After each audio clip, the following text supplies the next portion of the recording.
Iran के राष्ट्रपति का हेलीकॉप्टर क्रैश हो गया है। हालांकि क्रैश खबरों की पुष्टि अभी तक ईरान की एजेंसियों ने या फिर ईरान की जो ऑफिशियल टीवी उसने नहीं की है, लेकिन खबर है कि हार्ड लैंडिंग के बाद अब तक उनसे किसी भी तरह का कम्युनिकेशन स्टैब्लिश नहीं हो पाया है। उनके साथ हेलीकॉप्टर पे न सिर्फ ईरानी राष्ट्रपति थे, बल्कि उनके साथ ईरान के विदेश मंत्री भी मौजूद थे।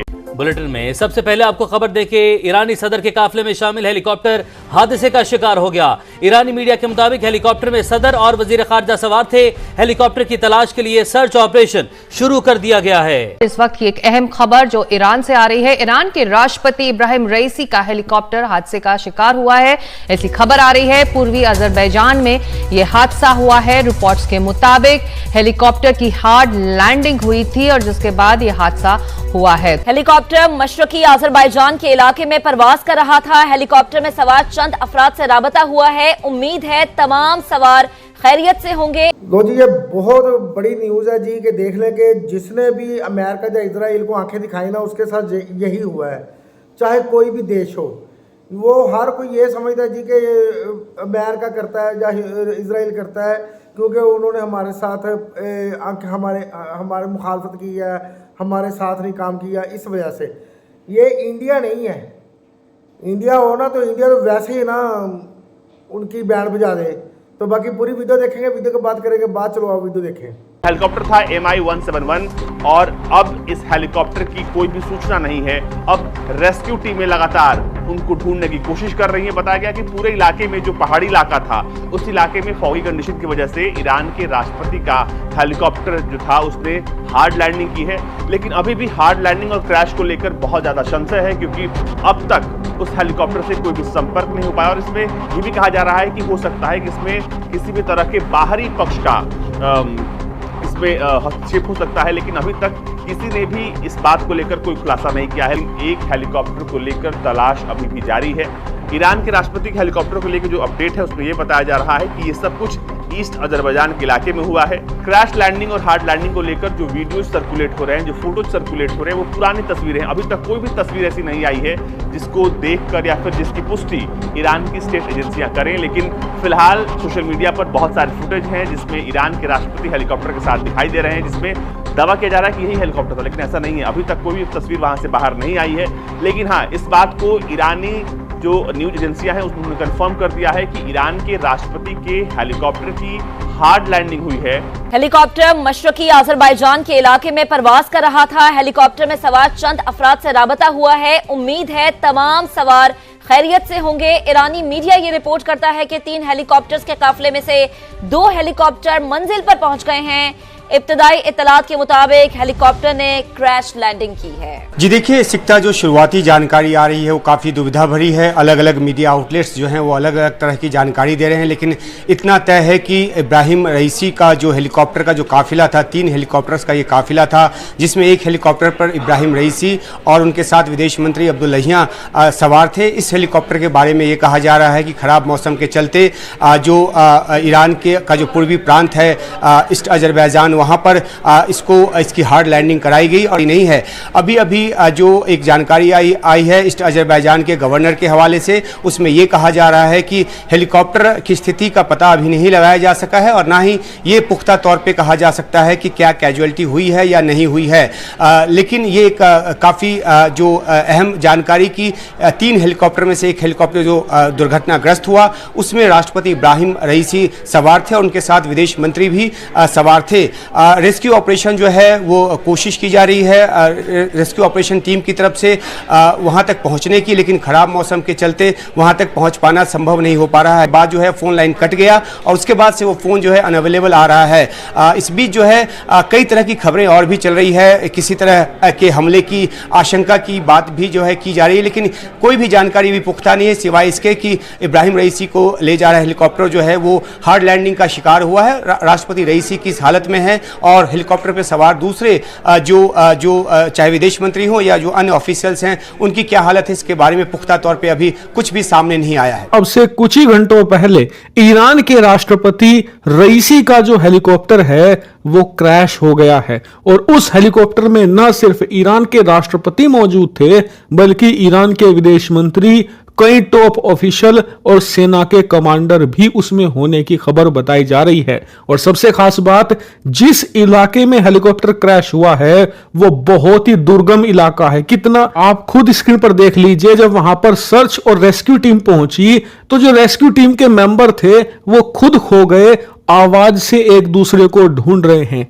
मलबे का पता करने में अभी और समय लग सकता है, क्योंकि इस इलाके में ऐसी धुंध परमानेंट रहती है और आशंकाएं जताई जा रही है कि यह हेलीकॉप्टर क्रैश होकर नष्ट भी हो चुका है। और इस बात की संभावना बहुत ज्यादा है कि ईरान के राष्ट्रपति, उनके विदेश मंत्री समेत तमाम लोग इस हेलीकॉप्टर में जो सफर कर रहे थे सब के सब मारे जा चुके हैं। हालांकि इस बात की पुष्टि तभी हो पाएगी जब हेलीकॉप्टर या उसका मलबा मिलेगा, लेकिन तब तक ईरान की जो मीडिया है वो ये नहीं कह रही कि क्रैश हुआ है, वो कह रही हैं कि हार्ड लैंडिंग हुई है, मतलब कि हवा में तेजी से वो जमीन पर आकर गिरा है, ऐसा ईरान की मीडिया कह रही है। और ऐसी भाषा का इस्तेमाल इसलिए किया जाता है कि जब तक आपको हेलीकॉप्टर का या फिर प्लेन का मलबा नहीं मिल जाता तब तक आप उसे क्रैश नहीं कह सकते, कि इसका मलबा मिल जाए और उसमें कोई ना कोई तो जिंदा हो ही। लेकिन अगर ऐसा नहीं होता है और राष्ट्रपति समेत तमाम लोग मारे जाते हैं तो यकीन मानिए ये ईरान के लिए सदी का सबसे बड़ा झटका होगा, क्योंकि ऐसे वक्त में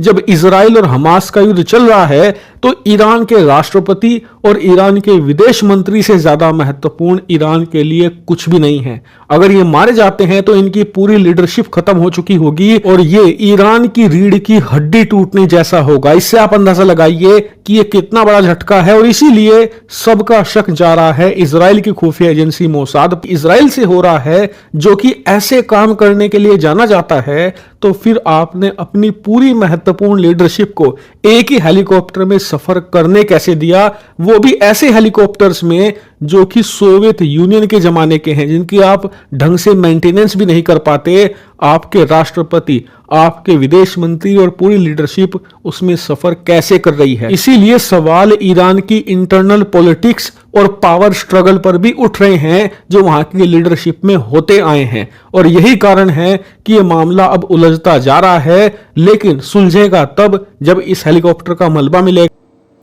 लो जी, वीडियो देखिए। वीडियो वाकई बड़ी अफसोसनाक खबर है यार, ये बहुत ही सैड न्यूज़ है कि देखें कि ईरान के जो प्राइम मिनिस्टर हैं और उनके जो वज़ीर ख़ारजा हैं वो दोनों लापता हो गए हैं। ठीक है जी, जो क्रैश हुआ है हेलीकॉप्टर, और वो जो 2 हेलीकॉप्टर थे वो सही सलामत वापस आ गए हैं। ठीक है, तीसरा हेलीकॉप्टर नहीं मिल रहा है, उनके राष्ट्रपति जो प्राइम मिनिस्टर साहब हैं वो नहीं मिल रहे हैं। इसकी रीज़न ये है कि मेन रीज़न ये है कि जो फ़लस्तीन की लड़ाई हुई है हमास की और जो वो उनके इजराइल की, ठीक है जी, तो ईरान के जो प्राइम मिनिस्टर थे इन्होंने फ़लस्तीन की हमायत की है और हमास की हमायत की है, खुला हमायत की है सारी दुनिया के सामने। ये इनको अच्छा नहीं लगा इजराइल को और अमेरिका को, क्योंकि अमेरिका और इजराइल एक ही हैं। ठीक है जी, अगर इजराइल को नुकसान होता तो अमेरिका को नुकसान होगा, अगर अमेरिका को अच्छा होता तो इजराइल को नुकसान होगा। तो ये दोनों एक ही हैं। ठीक है जी, अमेरिका हर हालत में इजराइल के साथ खड़ा है। तो उन्होंने उसी वक्त प्लान बना लिया था कि हमने इनको कैसे करना है। वो देख लें कि उन्होंने कैसा काम किया है कि उनके हेलीकॉप्टर को क्रैश करवाया है। अगर अमेरिका के अभी तो जिस सूरत हाल से पता चल रहा है वो यही है कि अमेरिका ने क्रैश करवाया हेलीकॉप्टर और वो लापता हो गया, वो मिल नहीं रहे। ठीक है जी, अभी तस्वीरें नहीं आई हैं। मैं ये कह रहा हूँ कि ये इंडिया है एक वाहिद मुल्क इस खिते में कि अमेरिका ने इसको आंखें दिखाई थी तो इन्होंने अमेरिका को आंखें निकाल दी हैं। अमेरिका ने इंटरफेयर करने की कोशिश की है, इन्होंने कहा कि अपने आप में बैठो। वो यार मोदी सरकार जैसा जो प्राइम मिनिस्टर है वही जो पावरफुल मिनिस्टर है वही कर सकता है ऐसे काम। ठीक है, अब अमेरिका तसल्लियाँ दे रहा है मोदी सरकार को कि हमारे आपके साथ अच्छे तल्लुकात हैं, आप हमारे जो है इत्तेहादी हो। ठीक है जी, हम मिल के साथ चलेंगे। ठीक है जी, इसराइल भी कह रहा है। हालांकि वाहिद हिंदुस्तान है जिसने इजराइल की और हमास की लड़ाई, फ़लस्तीन की लड़ाई में, हमास की लड़ाई में किसी का साथ नहीं दिया। ठीक है जी, वाहिद हिंदुस्तान है जिसने यूक्रेन और अमेरिका की इस रूस की जंग में किसी का साथ नहीं दिया। वाहिद हिंदुस्तान है जिसने रूस से सस्ता तेल ख़रीदा। अमेरिका हालांकि रूस का दुश्मन है और रूस अमेरिका का दुश्मन है। ठीक है जी, और इंडिया अमेरिका का भी इत्तेहादी है और रूस का भी अच्छा बहुत दोस्त है, मगर इंडिया को कोई परवाह नहीं हुई।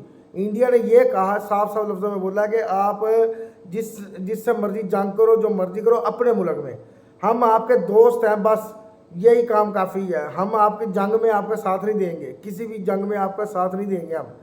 तो ये बहुत बड़ी कामयाबी है, या बहुत बड़ी आपको अचीवमेंट मिली है कि एक ताकतवर लीडर आपको मिला है। और ये देख लें कि हम जो ईरान के प्राइम मिनिस्टर है, उन्होंने हमास की खुलम खुला सपोर्ट की है, तो आज देख लें उनका हेलीकॉप्टर ही लापता हो गया है।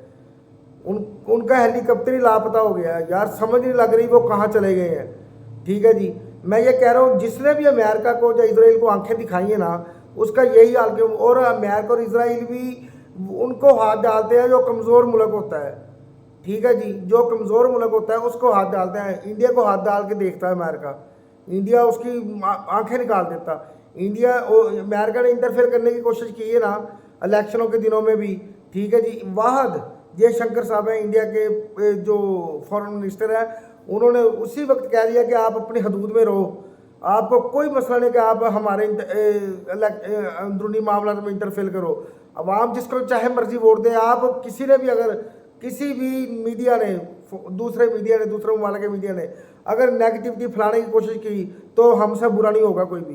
तो अमेरिका को लाले पड़ गए, अमेरिका खुद घबरा गया कि ये क्या बना। ठीक है जी, तो आप ये देख लें कि इंडिया एक बहुत पावरफुल देश है यार, इंडिया हर लिहाज से एक टेक्नोलॉजी वाला देश है। तो आप देख लें कि अमेरिका बस उस पर जोर जमाता है जो कमज़ोर मुल्क हो। ठीक है जी, जैसे ईरान पे जमा लिया है। ठीक है जी, यूक्रेन पे, उस पे रूस, हमास पे, फ़लस्तीन पे इसके साथ मिलके कर लिया काम। ठीक है जी, तो अमेरिका है ना, बस अमेरिका और इजराइल ये चाहते हैं कि हमारी ताकत बनी रहे। अब मगर अब वो वक्त नहीं है, अब चेंज हो गए मामला सारे। ठीक है जी, अब पहले ये होता था कि अमेरिका या इजराइल जो कहते थे दुनिया को वो करती थी दुनिया। अब देख लें कि हर कोई अपनी मर्जी कर रहा है। तो आप इंडिया की मिसाल ले लें कि इंडिया अपनी मर्जी खुद कर रहा है, किसी भी किस्म का साथ नहीं दिया अमेरिका का, चाहे कोई भी चीज़ हो। ठीक है जी, आप देख वाहद इंडिया है जिसने ईरान के साथ भी अच्छे तल्लुकात बनाए हैं, ईरान से 10 साल की लीज पे जा बाहर पहुँच लिया है। ठीक है जी, तो आप देख लें कि इंडिया अपनी मर्जी कर रहा है, अपने मुल्क का सोचता है, अपने मुल्क के दफा का सोचता है, अपने मुल्क की बेहतरी का सोचता है। और ईरान को लाले पड़े हुए हैं और उसको अमेरिका को लाले पड़े हुए हैं। अमेरिका अब भी यही सोच रहा होगा कि अब मोदी सरकार को किस तरह साइड पे लगाना है, मगर उसको ये नहीं पता कि हिंदुस्तान पूरा, मोदी सरकार की आवाम पूरी, ठीक है, मोदी सरकार के जितने भी मिनिस्टर हैं सब मोदी सरकार के साथ खड़े हैं। कोई भी मोदी सरकार का मुखालफ नहीं है, कोई भी इंडिया का मुखालफ नहीं है। अगर किसी ने इस तरह की हरकत करने की कोशिश की हिंदुस्तान में या मोदी सरकार के साथ, तो ये उनकी ईंट से ईंट बुझा देंगे। अमेरिका ये ना सोचे कि मैं ऐसे कर लूँगा जी, वो कर लूँगा, ये ना सोचे अमेरिका। यार ये वाकई बहुत सैड न्यूज़ है जो हमें ये मिली है ईरान के वज़ीर-ए-आज़म की। तो जहाँ तक वैसे वो भाई ने सही बात की है कि जब इसने ईरान के प्राइम मिनिस्टर ने हमास की हमायत का ऐलान किया, तब से उनको आंख में चुभ रहा था, अमेरिका को और इजराइल को आंख को चुभ रहा था। ठीक है, तो वो देख लें, उन्होंने फ़ौरन वो काम नहीं करते, तरीके के साथ काम किया है। और उसका देख लें आप कितनी सिक्योरिटी, आखिर एक प्राइम मिनिस्टर है यार पूरे मुल्क का, पता ही नहीं चल रहा है कहाँ चला गया, उसका हेलीकॉप्टर कैसे क्रैश हो गया, दूसरे कैसे सही सलामत वापस आ गए। ये सब कुछ एक प्लान के तहत हुआ है, अदरवाइज कुछ नहीं होता, प्लान के तहत हुआ है। ठीक है जी, बाकी अगर ये साबित हो गया ना कि ये इनमें अमेरिका का हाथ है या इजराइल का हाथ है, फिर देखें एक्शन लेना चाहिए, पूरी दुनिया को इकट्ठे होना चाहिए और कहना चाहिए कि यार क्यों आप इस तरह दूसरे देशों के इंटरफेयर करते हो ममालिक में। ठीक है जी, तो अमेरिका जहाँ पे यार, अमेरिका चाहे इजराइल चाहे जहाँ पे मर्जी हमला कर दे, हैं जिस मुल्क पे चाहे हमला कर दे। अब आप देख लें कि अमेरिका ने मुंह की खाई है ना अफगानिस्तान से, और अफगानिस्तान और इंडिया के तल्लुकात देख लें कितने हैं कि $35 मिलियन की सरमायाकारी करने जा रहा है अफगानिस्तान जा बाहर पहुँच पे। ठीक है जी, इंडिया के साथ मिल के। ठीक है, इंडिया के और अफगानिस्तान के जो तल्लुकात हैं, तो मैं ये कह रहा हूँ कि क्यों करता है अमेरिका इस तरह की खुलबली। इंडिया इतना पावरफुल देश है, उसने तो कभी नहीं किसी के इंटरफेयर किया किसी के मुल्क में, उसने कहा कि बस अपने मुल्क का सोचो, किसी के मुल्क का हमने नहीं सोचना, अपने मुल्क का सोचो, अपने मुल्क की तरक्की का सोचो, अपने मुल्क की ग्रोथ का सोचो, ठीक है। और ये अमेरिका का इसी वजह से तो बुरा हाल हो गया है, इसी वजह से पूरी दुनिया में अमेरिका की लान तान हो रही है, इसी वजह से पूरी दुनिया अमेरिका को अच्छा नहीं समझती। क्यों नहीं समझती अच्छा? इसी वजह से नहीं समझती कि वो अपनी घुसने की कोशिश करता है दूसरे मुल्कों में, ठीक है जी। आप तो साइड पे बैठे हो तो अपने काम करी जा, ठीक है जी, मगर नहीं। और ये दूसरे लोग भी हैं जो एक दूसरे के खिलाफ बातें करके अमेरिका को अपने साथ मिलाते हैं, ठीक। मगर अब वो वक्त चेंज हो गया है। इंडिया ने वाहद इंडिया देश है जिसने ये चेंज कर दिया है, ये काया ही पलट दी है, ठीक है जी।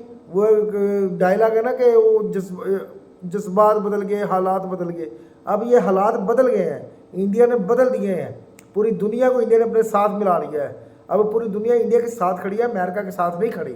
अब इंडिया की हाँ ना में फैसले होने हैं, ठीक है जी। बड़े बड़े देश देखे, ईरान जैसा देश है इंडिया के साथ खड़ा है, अफगानिस्तान जैसा देश इंडिया के साथ खड़ा है, ठीक है जी। सऊदी अरेबिया, UAE जितने भी हैं सारे इंडिया के साथ खड़े हैं देश।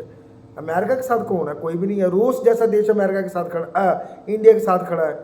ये अमेरिका को चुभ रहा है, अब इंडिया भी अमेरिका को चुभ रहा है, मगर वो अपने जहन से ख्याल निकाल दे, क्योंकि मोदी है तो मुमकिन है। और मोदी ने जो ठान लिया ना वो कर देता है, अपने मुल्क में बैठे बैठे ही कर देता है। अगर अमेरिका को बर्बाद करना चाहता है ना मोदी सरकार, तो उसने अपने मुल्क में बैठे बैठे ही उसको ख़त्म कर देना है। इसकी ऐसी पॉलिसियाँ हैं, बेताज बादशाह सियासत का। मोदी बेताज बादशाह सियासत का, इस जैसी सियासत आज तक नहीं मैंने देखी यार। कमाल हो गया यार, कमाल हो गया। बाकी आपको वीडियो कैसे लगी इसके बारे में ज़रूर बताइएगा। वीडियो अच्छी लगे तो शेयर कीजिएगा, चैनल को सब्सक्राइब कीजिएगा, वीडियो को लाइक कीजिएगा। तो दुआ कीजिएगा कि ईरान के प्राइम मिनिस्टर है ना वो उनको मिल जाए, सही सलामत खैरियत से मिल जाए और हालात मज़ीद ख़राब ना हो। तो मिलते हैं अगली वीडियो में, अपना ख्याल रखिएगा। अल्लाह हाफिज़।